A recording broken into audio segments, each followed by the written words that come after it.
कधीच नाही चुकणार तुमचे फेवरेट टीव्ही शोज झी5 सोबत, तेही एकदम फ्री।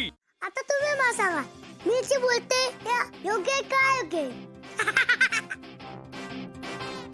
मामा अशी बदली आणि ते पोरं निघूनच गेली बघ। बापू दीदीच्या कामाची डॅशिंग स्टाईल मिस केली राव मी आज। अरे आप्याने फक्त त्यांचा मोर्चाच मोडला नाही तर स्वतःचं म्हणणं त्यांना समजून सांगितलं आणि त्यांना ते पटलं। बापू हे बघा, मला एवढंच माहिती होतं की मी काही चुकीचं करत नाही, आणि एकदा का सगळ्यांना समजून सांगितलं ना की सगळे समजून घेतात। हा पण समजून सांगणारा तसा लागतो ना। पण आप्पे मोर्चा बघून मला पण जरा टेन्शन आलं होतं बरं का। बाबा माझं टेन्शन।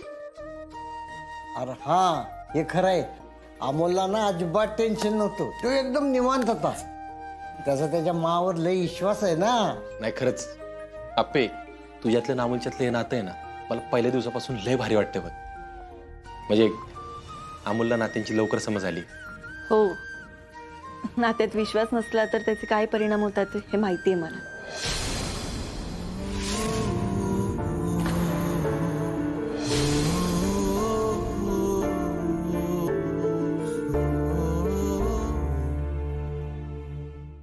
अहो मी काय म्हणते, सगळा स्वयंपाक झालाय करून, म्हणजे मीच केलाय, तर आपण सगळे जेवून घ्यायचं का? मोना, रुपाली ताई नव्हत्या का तुझ्या मदतीला? नाही म्हणजे मी आल्यापासून मला दिसल्या पण नाहीत त्या। अहो ते स्वप्नील दादांबरोबर बाहेर कुठेतरी जाणार होते, तर तिकडेच गेले असतील। हा पण कुठं गेलेत काय सांगितलंय का तुला? तुम्हाला काय करायचं असतो? नवरा बायको गेले असतील कुठेतरी फिरायला, पण नाही, आपलं उगाच प्रश्न विचारत बसायचं। मोना असू दे, दिप्या अरे किती प्रश्न विचारशील तिला? तसं नाही हो बापू, अहो दीदीने एवढ्या धडाडीनं मोर्चा मोडलाय आणि तिचं इथं कौतुक चालू असताना रुपाली ताई असत्या ना, मला जरा बरं वाटलं असतं हो। दिप्या, मा काका आला। अरे स्वप्नील, तू एकटाच आलास? रुपाली ताई पण होते ना तुमच्यावर? नाही, आणि मला पोस्टात जरा काम होतं त्यामुळे उशीर झाला। अहो त्यांनी मला जे सांगितलं ते मी बोलले, आता यात माझी काही चूक आहे? हे सगळं असू दे, पण रुपाली गेलेत कुठं मग?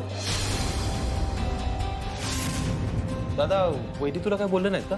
नाही, आमचं काही बोलणंच झालं नाही या ठिकाणी।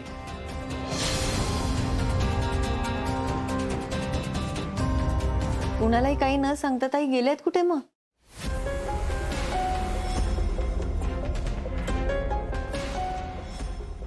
काय झालं? तुम्ही सगळे असे का बघताय माझ्याकडं? अहो वहिनी, तुम्ही गेला कुठं होता? मी हा मंदिरात गेले होते। मंदिरात? मोना तर आम्हाला म्हणले की तुम्ही सरांसोबत गेलाय।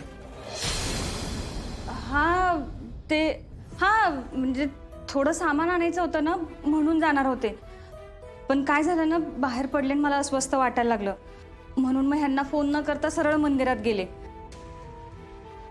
तिथं बसले, बरं वाटलं जरा। अहो रुपाली ताई, तसं मला सांगायचं तरी ना। अहो तुम्ही स्वप्नील दादांबरोबर नाही म्हटल्यावर मी किती घाबरले होते माहितीये का तुम्हाला? असू देत, मंदिरातच गेला होता ना, मग चांगलं केलं। झी5 ॲप डाउनलोड करा आणि पहा सर्व एपिसोड्स एकदम फ्री।